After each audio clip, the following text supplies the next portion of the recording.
Venga, vamos a la siguiente sección, que es la de 0 a 1 millón. ¿Vale? Imagino que todos los que estáis aquí estáis en esta etapa, ¿o no? A ver, voy a preguntar. ¿Cuántos de los que estáis aquí estáis en la etapa de 0 a 1 millón de euros? Vale, los otros, ¿cuántos están en más de 1 millón de euros? Vale, vale. Una persona. Vale.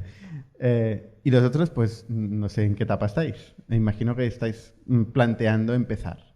Y esta semana que hemos entrevistado a gente que factura muchos cientos o decenas de miles de millones, ¿no te da la sensación de que lo que hacemos es ridículo? ¿De ir de 0 a 1 millón? No, la verdad es que ir de 0 a 1 millón es algo que es muy jodido. O sea, No, ya lo sé. Que es muy jodido. O sea, yo no sé si es más difícil ir de 0 a 1 millón o ir de 100 millones a 2.000 millones. No tengo claro. Sí, 2.000 son muchos, ¿eh? De 0 a 1 También es muy hemos difícil. tenido uno de estos esta semana. De 0 a 1 es muy difícil. Sí, sí. Bueno, pues vamos a las preguntas. ¿Hay alguien de aquí que tenga alguna pregunta? ¿Quiere ser el primero? ¿El valiente? Valiente tiene premio, ¿eh? Que no sabemos Siempre cuál es, cuesta pero el lo primero. pensaremos. Voy a pensar. Si no, vamos a las de YouTube, tú. Es más fácil desde su casa hacer preguntas. Venga, ¿alguien se anima? ¿No? Si no empezamos por YouTube y luego Venga. siempre salen manos. Jordi, lee, que tú lees, yo leo. Eduardunus Ulloa dice: muchas gracias por el contenido en general. Pregunta: ¿cómo haces una validación de mercado con productos que requieren un tiempo de desarrollo alto para llegar al MVP real? Como por ejemplo Latitude. Es buena pregunta y de hecho es un tema que justo estuve hablando esta semana. Y es que la validación de producto antes de construirlo es probablemente de las cosas más difíciles que hay. Porque es muy fácil engañarte a ti mismo, es muy fácil que te engañe la gente a la que le enseñas el producto, pero involuntariamente. Yo siempre hablo de un libro que me ayudó bastante con este tema, que es de Mom Test, que al final lo que dice es que es muy fácil que cuando tú le enseñas algo que tú has hecho a alguien, te diga que está muy bien y que seguro que te lo compra, etcétera, etcétera, pero no te dé pruebas reales de que lo va a hacer. Y sobre todo que si piensa que es algo malo, no te lo va a decir a la cara, porque nadie quiere hacer sentir mal a otra persona generalmente, ¿no? Entonces yo creo que es importante cuando tienes un producto que requiere mucha inversión en desarrollo, validar muy bien el problema, porque esto sí que lo puedes hacer. O sea, sí que puedes ir a la casa del cliente potencial que tienes que conocer y mirarle a los ojos fijamente y encontrar dónde más le duele, ¿no? Y esto es fácil de hacer hablando y es fácil de orientar a la gente sin pitchear lo tuyo, sin enseñar nada de lo que tú hayas hecho, simplemente entender la vida de la otra persona y entender dónde es allá donde más le duele, ¿no? Entonces esto es súper importante y la realidad luego cuando estás construyendo el producto es que hasta que no lanzas cosas no sabes nada y esto es durísimo, pero creo que es verdad. Validar antes de lanzar el producto creo que no existe. O sea, hay que ver el dolor, ¿no? Es como cuando vas al médico y me acuerdo una vez que me pillaba el brazo y me empezaba a hacer movimientos raros así, nada, sí, nada, y me hace como uno en diagonal y empecé a gritar y te dijo, vale, ya está, tengo el diagnóstico. Tengo clarísimo cuál es el nervio, no me acuerdo lo que tenía, pero pegué un grito que esto sí que me acuerdo. Hay que conseguir esto, ¿no? O sea, detectar el dolor de verdad. No que te digan, sí, me interesa mucho lo que haces, sí, lo compraría, lo usaría. Exacto. O sea, tienes que asegurarte de que esta persona está sufriendo por este tema. Y luego la solución te vas a equivocar muchas veces antes de que llegues a la correcta. Pero es que la única forma de probarlo es montarlo, enseñárselo, que lo pruebe, que intente solucionar su dolor y si lo consigue, perfecto, tienes algo y si no, prueba otra cosa. Y muchas veces es un ejercicio de entender la mínima expresión de una solución a este problema.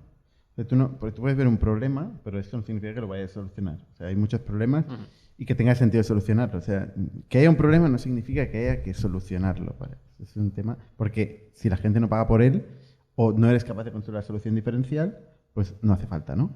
Entonces, si eres capaz de construir la solución diferencial, entonces el problema es, bueno, igual me puede llevar años generar una solución completa a este problema. ¿Cuál es la mínima expresión de este problema? Lo más pequeño que realmente le va a sacar una sonrisa a esta persona, ¿no? Y eso es un poco lo que... Esto no es una ciencia. No. Es un arte. Es un arte, es una lotería, es una suerte. Hay olfato, ¿eh? Y hay talento y hay memoria de saber detectar esas cosas, pero, hostia, nosotros, Factorial, a veces acertamos y a veces fracasamos todavía hoy en encontrar estos MVPs. O sea, no tenemos una receta de cómo hacer MVPs. Cuesta la hostia. Cuesta la hostia. A veces lo que nos pasa es que invertimos mucho en ir acomodando, ir extendiendo esta solución al problema que nos cuenta el cliente, pero sigue siempre siendo incompleta para ir de este 0 a 1, ¿no? Y es que ese es un arte. Es que es un arte. O sea, no significa que hayamos tirado el tiempo, el dinero, igual, a veces, ¿no? A veces sí, ¿eh? Pero es que no es suficiente como para generar un euro. Entonces, esta barrera entre el 0 y un euro es tremendamente difícil, ¿no? Ahí estamos. ¿Qué vamos a contar? ¿Tenéis preguntas de 0 a 1 millón, el público? ¿Se os ha ocurrido alguna mientras tanto? Venga. Espera, Que te dan un viene, micro. viene el micro. ¿Y los otros id pensando? Cuando tú coges un producto que ya existe, lo copias en otro país y no funciona, ¿qué haces? Bueno, esto es una... O sea, muchas de las empresas empiezan así. O sea, han visto una interacción, una solución de un problema en un país y la llevan a otro. Es una buena forma. O sea, al final... Factorial empezó un poco... Sí, Factorial, sin ir más lejos, se utilizó como referencias gente en Estados Unidos. Siempre es Estados Unidos. Ahí siempre está todo, ¿no? Pero sí, o sea, esto es una buena forma de empezar. Lo que pasa es que, bueno, luego tienes que contrastarlo con la realidad del mercado, con la realidad de la audiencia o del problema localizado. Depende de qué tipo de producto sea, ¿no? Si es un producto que tiene que ver con, yo qué sé, con compliance, con leyes, pues evidentemente las leyes cambian en cada país, ¿no? Si tiene que ver con, pues yo qué sé, con modas, con tendencias, pues cambian las tendencias y las modas en cada país, ¿no? Pero a veces no, a veces, oye, lo que ha pasado en Estados Unidos, el ser humano es increíblemente parecido en todo el mundo, incluyendo en culturas muy diferentes, ¿eh? Como en China o en otros lados, ¿no? Entonces, lo que puede funcionar en otro país, seguro que puede funcionar en otro. Y para mí esta es la base de la creatividad. La creatividad no existe per se, es conectar puntos, encontrar lo que hacen otra gente en otras disciplinas, en otros lugares y llevarlo a otro, ¿no? Entonces, pues puede ser que funcione, puede ser que no. Puede ser que no. O sea, no es automático. Yo te diría que antes hay como una preconcepción que esto es malo, ¿no? Hacer esto es como menos bueno que inventarse algo desde cero. Y yo reconozco que en algún momento he tenido esta sensación y he cambiado de opinión. Al final, o sea, me parece una inspiración tan buena como cualquier otra. Al final hay que entender por qué no se ha hecho ya.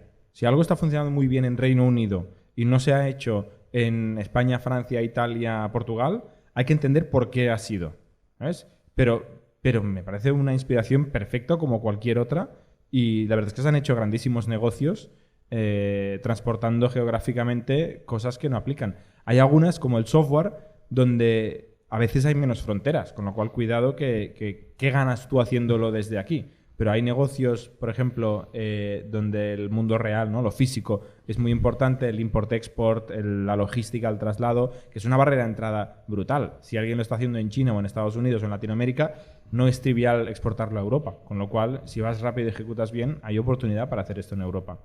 Y, oye, si hay negocio y esto ayuda a validarlo, cojonudo. Pero hay que entender por qué no se ha hecho ya. Yo creo que los emprendedores, la mayoría que conocemos nosotros, son unos frikis de sus mundos.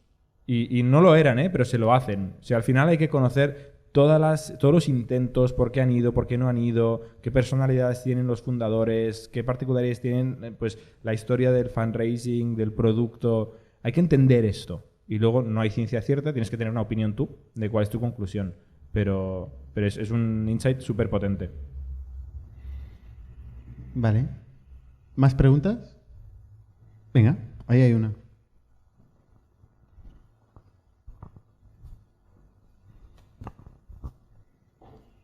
Buenas, ¿qué tal? No sé si tiene que ver con esto, pero bueno, ¿tenéis una media de cuánto es el ratio de inversión en startups de un VC normal y cuándo vosotros? ¿Qué significa ratio de inversión para ti? ¿Cuántas startups ves y cuántas inviertes? Sí. 1% o menos. ¿Y el vuestro? ¿Y el de un VC normal? Parecidos. ¿Sí? El nuestro es menos, es el 0,5%. Pero, de verdad, ¿eh? O sea, nosotros hemos pasado ahora unos meses que hemos estado bastante menos conectados porque hemos estado muy liados y ahora hemos recuperado un poco el deal flow y volver a escuchar proyectos. Estamos volviendo a escuchar proyectos, ¿no? Pero sí. También hemos cerrado un fondo, abierto otro, o sea, pasan muchas cosas. Sí, también acabamos un vehículo de inversión, montamos otro. Entonces, bueno, nuestra experiencia es un 1%, pero es que sorprendentemente es lo que... Siempre es un 1%. ¿Y follow-ons? Concreta la pregunta. Follow-ons de las que tienes invertidas, ¿cuántos haces follow-on después? Que, o sea, han tenido una ronda y habéis hecho follow-on o no habéis hecho. ¿Nosotros? Sí, No nosotros hemos por hecho política en el O un primer VC fondo... normal. En el primer fondo, o sea, no es un fondo, es un vehículo nuestro. En la primera En iteración. la primera iteración fundacionalmente decidimos no hacer follow-ons, ¿vale? Porque no tenemos capacidad, básicamente, ¿no? Y ahora hemos decidido, bueno, vamos a hacer follow-ons. ¿No? O sea, a partir de ahora vamos a hacer follow-ons. Antes no hacíamos follow-ons, ¿vale? Los fondos, depende de la política de cada fondo. Hay fondos que por defecto hacen follow-ons en todo. Al menos hasta cierta etapa, porque no tienen... No conozco ninguno de estos, ¿eh? Sí, ¿Todos? todos. Point9, por ejemplo. Point9 hace follow-on, no en todas las etapas, en la siguiente. Por definición. Joder, hay un blog post de Christoph Jans que te explica... Habrá el blog post que quieras, pero luego hay la realidad, ¿eh? Yo he hablado con Christoph Jans y él me ha dicho que por defecto... Vale, por defecto. Sí o sí. Por defecto es una cosa. Sí o sí Que hacen lo hagan todo. todas es otra. Pero Bueno, a ver, depende del mercado como esté, ¿no? Es su política. Y en general tiene sentido, hacer follow-on en la siguiente ronda. O sea, si no haces follow-on... O sea, ¿no haces tu prorata? ¿Me estás diciendo que hay fondos que no hacen su prorata en la siguiente ronda? Muchos. Bueno, no sé. Yo como emprendedor, eso es de lo que me fijaría, precisamente. O sea, Sí, no. Yo como emprendedor, tú quieres, es una de las cosas a preguntar cuando hablas con un inversor, es cuál es su estrategia follow-ons. igual me engañó Christoph, pero a mí me dijo 100%. O sea, literalmente, 100% me dijo. Vale. Y además está en su política. Y precisamente lo hacen para no hacer signaling. Para no putear al que va mal o al que va a ver. O sea, hacen En Factorial lo han 100%. hecho, es lo que podemos decir. Factorial lo han hasta que ya se ha ¿Pero quedado tú conoces grande. casos que no lo han hecho? No voy a decir nada. Yo le tiene más información, ¿eh? No, pero, o sea, no hay leyes absolutas. Cada uno, o sea, lo normal es hay que mirar el tamaño del fondo, ¿vale? Los números son fáciles. Si tienes un fondo de 40 millones y esta gente hace 10 inversiones al año de 2 millones de euros, está invirtiendo, bueno, haz los números, ¿no? Entonces dices, vale, se está reservando un 40%, un 30%, tal, vale, un 40% si haces que la próxima ronda para defender su porcentaje es el doble que la primera, porque los follow-ons son traicioneros, cada vez hay que pagar más para mantener el porcentaje, pues solo lo puede hacer en un 20-30% de sus compañías. Lo que pasa es que no todas las compañías hacen próxima ronda, con lo cual te haces un poco los números para atrás y llegas a esta fórmula. Yo, una cosa que recomiendo mucho a los emprendedores es interrogar a los VCs, cuando estás haciendo fundraising, todo esto. O sea, qué tamaño es el fondo, cuántos tickets hacen, qué se reservan para follow-ons. Ejemplos, los últimos follow-ons que han hecho 100%, han hecho super prorata, han hecho menos, etcétera, etcétera, ¿no? ¿Qué pasa si se les acaba el fondo? Todo esto hay que preguntarlo. Y te lo explican. Te lo explican y te da información. Nosotros siempre hemos priorizado, por ejemplo, en la última ronda de Factorial, ¿no? que hicimos el año pasado, teníamos los inversores early stage en Factorial, que son fondos early, que ya, o sea, Factorial se les queda muy grande, no salen los números. O sea, la ronda de Factorial es más grande que el fondo entero del VC, con lo cual ya no contamos con ellos. Entonces dijimos, no pasa nada, vamos a buscar inversores nuevos que si quisiéramos levantar dinero en el futuro, tengan capital. Pues ahí se metieron algunos fondos de decenas o centenares de billions para saber que si va bien la empresa y queremos hacer otra ronda, al menos tendrán dinero. No significa que lo pongan, pero al menos lo tendrán. Para aclarar el tema de Point9, que lo acabo de mirar. Que lo tienen en la web, ¿no? Sí, lo tienen justo debajo del todo. Ellos se comprometen a hacer follow-on en las series A si te han invertido la seed. Que Esto es a lo son se un fondo comprometen. SIT, por definición. Sí, Con sí. lo cual, se comprometen a hacer la serie A, que es la siguiente. Otra cosa es que lo hagan. Pero pueden poner €1, pueden poner toda Perdón, la prorrata. se comprometen a hacer la prorrata. Ah, vale. Sí. Por Esto es un, aclararlo todo. esto es un compromiso grande, ¿eh? Es muy grande. Esto en 2020-2021 se lo habrán comido con patatas. Sí. Porque de Seguramente. repente una SID se convierte en una super serie A. De golpe y les sale- desaparece el párrafo este. en la web. O aparece un Eso asterisco. ha pasado, ¿eh? Aparece un asterisco. Con un máximo de 1 millón de euros por compañía. Pero claro, el fondo tiene el tamaño que tiene. Tú te puedes comprometer a misa. Bueno, justo levantaron uno después de, Sí, sí. de todo esto. Precisamente el caso de Point9, que dice, según Christoph Jans, también ya no voy a decir, voy a decir, según Christoph Jans, Pobrecito. tardan unos 5 minutos aproximadamente en cerrar 99,99 millones de euros, que es el tamaño del fondo siempre. Ahora es más grande, ¿no? El último. Bueno, quién sabe. Vale, más preguntas. Petete Patata, perdona, hago una mientras tanto aquí que me gusta. dice? No el nombre, pero la pregunta. Petete Patata es el señor de YouTube o la señora de YouTube que pregunta. Una vez tienes tracción, ¿dónde encontrar inversores para seed round? Nos estamos encontrando que cuando no te introduce alguien, nadie te hace caso. Oye, Petete Patata, si tienes tracción, jordi@itnic.net, manda las métricas y yo te presento a quien quieras. Bueno, primero nos lo miramos nosotros y si tal, ya luego te presentamos. Pero si hay tracción, escríbenos, por favor. itnic.net, nos buscáis en Twitter, en LinkedIn, donde sea, y nos lo miramos. ¿Alguien tenía micro por aquí? Sí.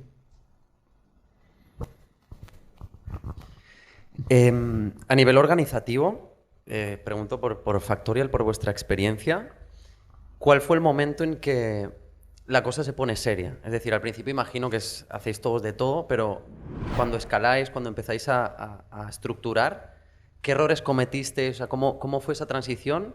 Y si os fue sencillo a vosotros el escalar, ¿cómo firmáis talento, lo desarrolláis en casa? O sea, ¿cómo fue esa transición? No sé si hay forma de resumir esta respuesta. ¿eh? Yo no he cambiado de modo en ningún momento, ¿eh? O sea, yo estoy como el primer día. O sea, yo intento no tener ningún tipo de ruido y entender por qué estoy aquí, que es para solucionar más problemas a más gente y solucionar con soluciones creativas y diferenciales, ¿eh? O sea, evidentemente, si no, el mercado no me está esperando. Frase que a César le encanta. Hay que beber un chupito. Cuando Bernat dice esto, hay que beber un chupito.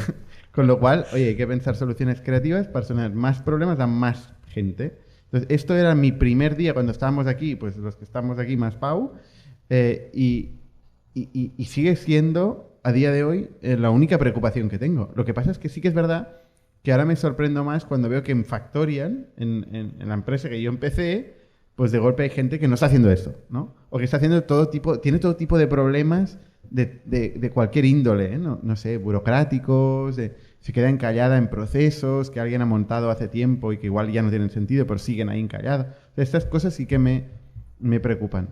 Pero ¿cuándo se volvió serio? Es que esta pregunta, no sé. ¿Cuándo se volvió serio, Jordi? No se ha vuelto serio. No se ha vuelto serio. Más vale, ¿no? Sigue siendo bastante caótico Factorial, ¿eh? Hay que decirlo. Totalmente. Es caótico. No se ha vuelto serio.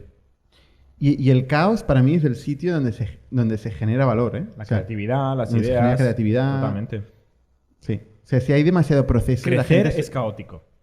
si la gente se acostumbra a algo que es más o menos recurrente, que siempre es igual y qué tal, se acomoda y se piensa que esto es lo bueno. Y no es lo bueno porque nosotros no queremos quedarnos donde estamos hoy, ¿vale? O sea, queremos dentro de 6 meses ser una empresa que no se parece en nada a la que somos hoy. Más nos vale.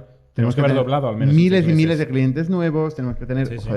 otros productos, o sea, con lo cual, como más caos, casi mejor, ¿no? Total. De hecho, El a mí es caos una solo cosa muy... aumenta, ¿no? ¿Eh? Solo aumenta el caos. De momento sí. Ya te contaremos, pero de momento sigue Pero aumentando. mucha gente se piensa que, no, bueno, cuando ya llegue a 10 millones de RR seguro que No. se tranquiliza todo un No. poco y podemos vivir nuestras vidas, ¿no? Pero Hay caos y no sabes cómo se llama la gente que está involucrada en el caos. Al principio hay caos y sois 10, luego hay caos y sois 1000. Pero hay caos por 1000. A mí una cosa que me gusta en las entrevistas de trabajo, cuando entrevisto a alguien, es intentar asustarles, explicándoles que no hay procesos, que está todo roto, que es todo muy caótico y así filtras.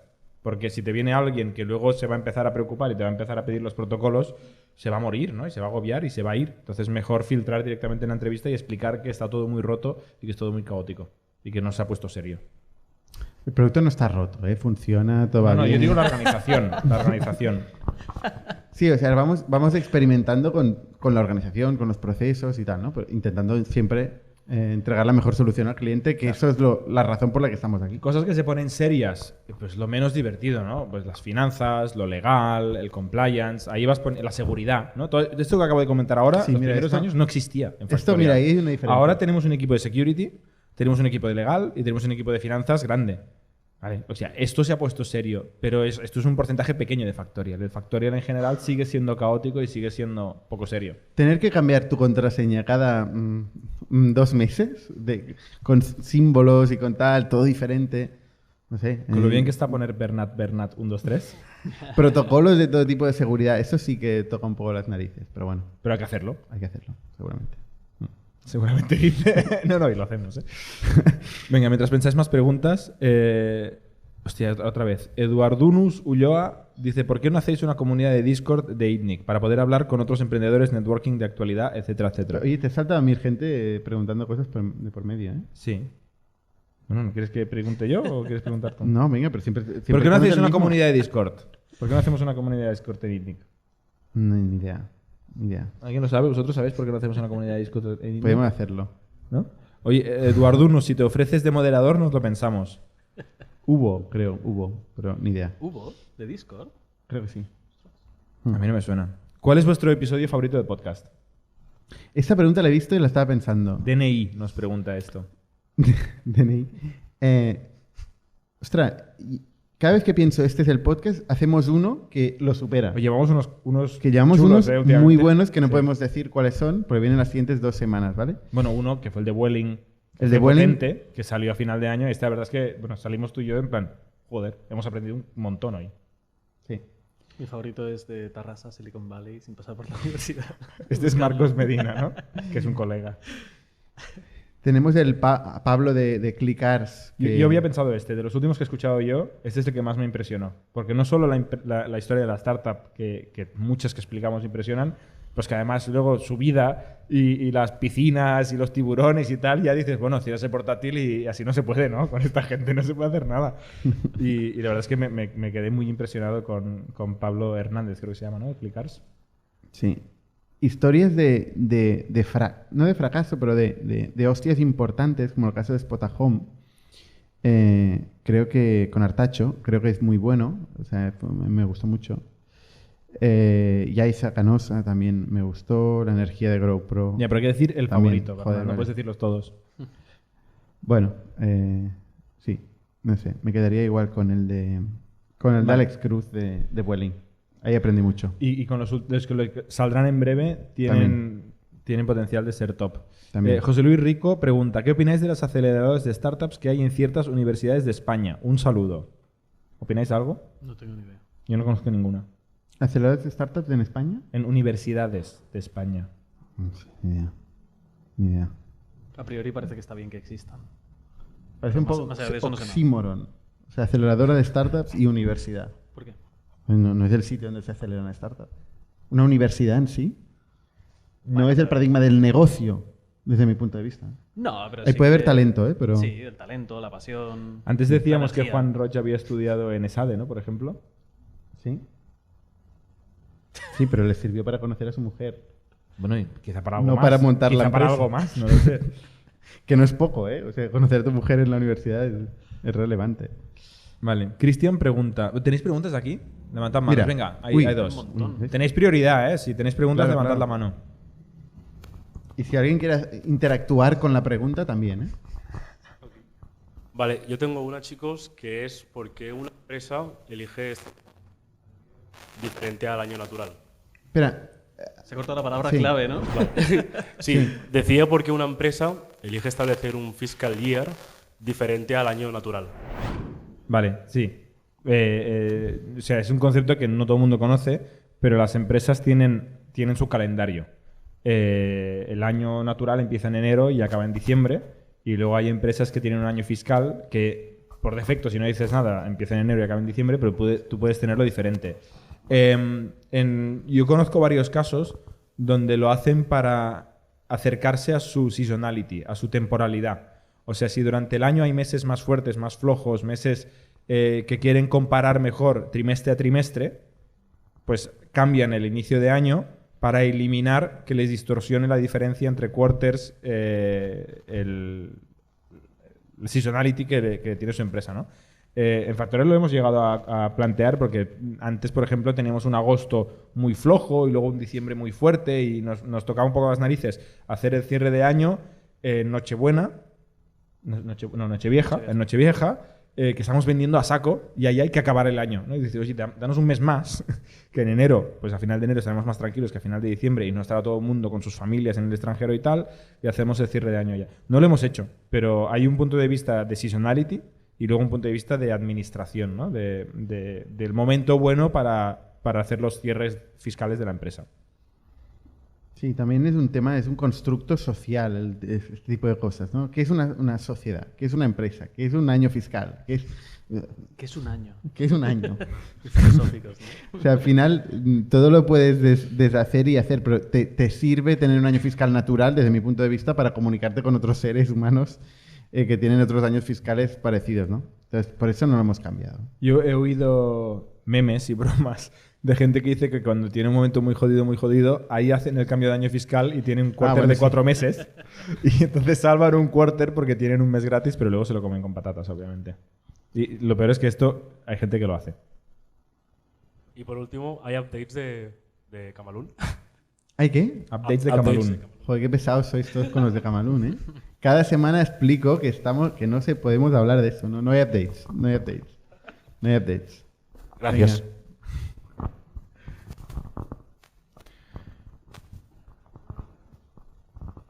Hola, buenas tardes. Es parecida a la del compañero. ¿Tenéis a nivel intuitivo algún límite en un modelo SaaS que está creciendo orgánicamente? ¿En qué punto toca o ir a buscar financiación o te tienes que plantear, lo que decía el compañero, ponerse serio? Sé que es intuitiva y que depende, pero es 5.000 usuarios, ¿Pero qué es ponerse serio? Porque todavía no lo he entendido.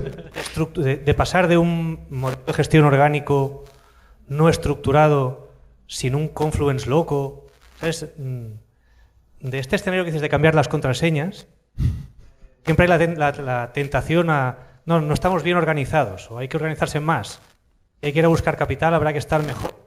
Vendrá una due diligence y nos crujirá. ¿Sabes?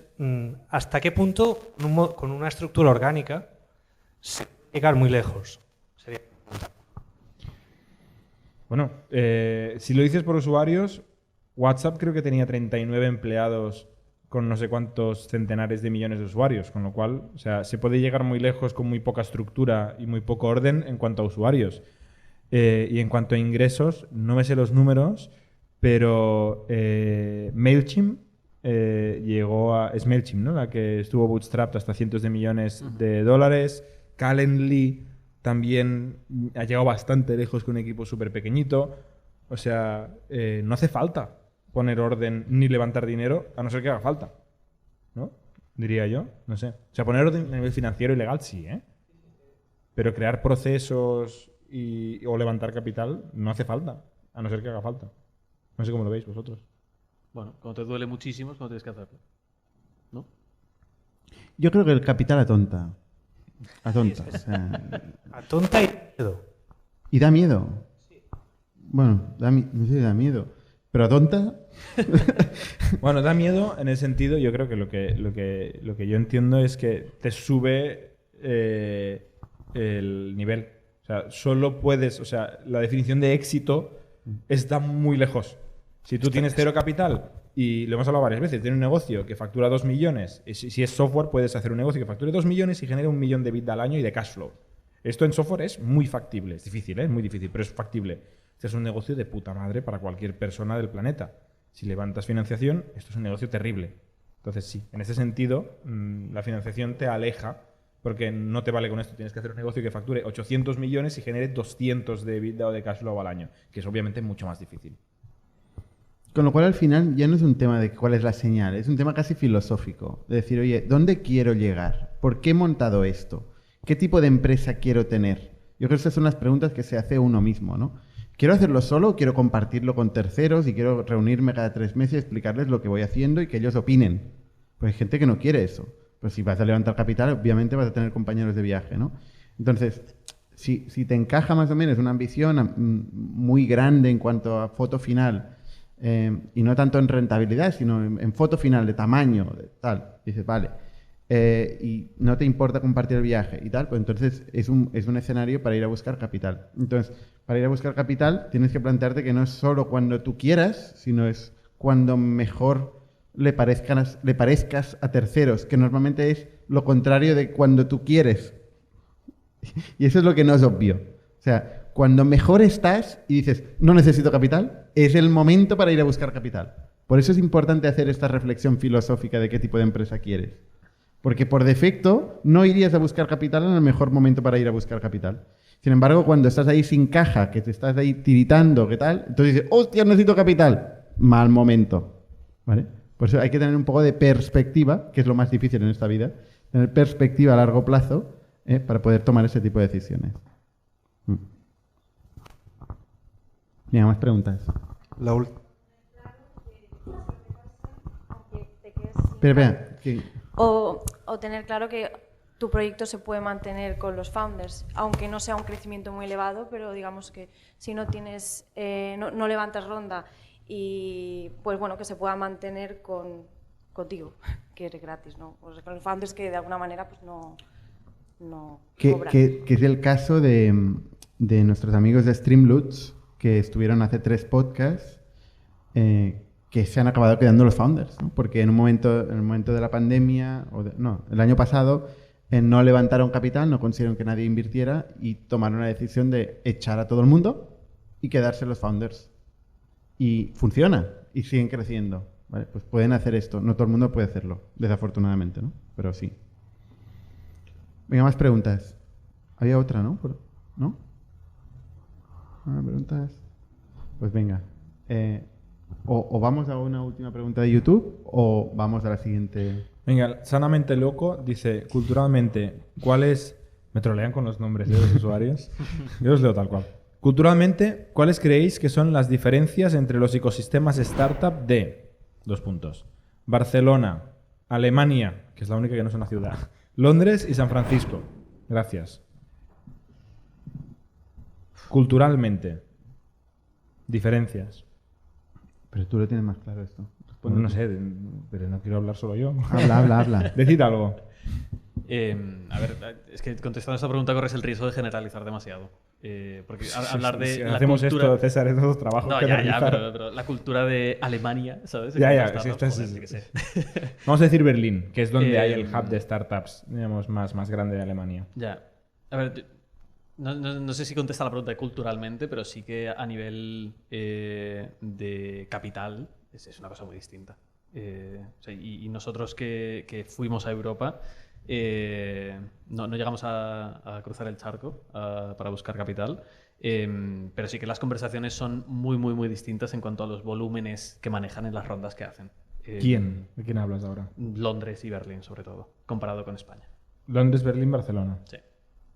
O sea, hay mucho más grandes que aquí. Sí. O sea, estamos hablando de... Y Londres es donde está todo el dinero. Correcto. Sí. Es el doble. Fácil. Sí.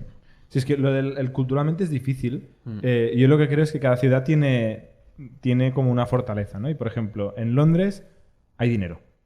Hay capital. Serio. O sea, realmente hay mucho capital y de calidad. En Alemania hay... Alemania es muy grande. En Berlín, que conozco más, hay mucho emprendedor, hay mucho creativo, pero, por ejemplo, también hay mucho consultor. Yo conozco muchas startups alemanas creadas por McKinsey y Bain y BCGs y menos hackers. Hay menos hackers de lo que yo conozco en el ecosistema de startups de Berlín que, por ejemplo, en el de Barcelona, donde hay bastantes hackers, bastantes diseñadores, bastantes creadores de videojuegos, bastante gente un poquito más friki, quizá que en Berlín, que es una gente pues un poquito más de negocio, de consultoría y tal. Claro, San Francisco tiene lo mejor. Tiene muchos hackers muy buenos y todo el dinero. Entonces, claro, casualidad, ahí pasa todo. San Francisco tiene el dinero y los hackers. Londres tiene el dinero, Barcelona tiene hackers, Alemania tiene consultores y un poquito de dinero.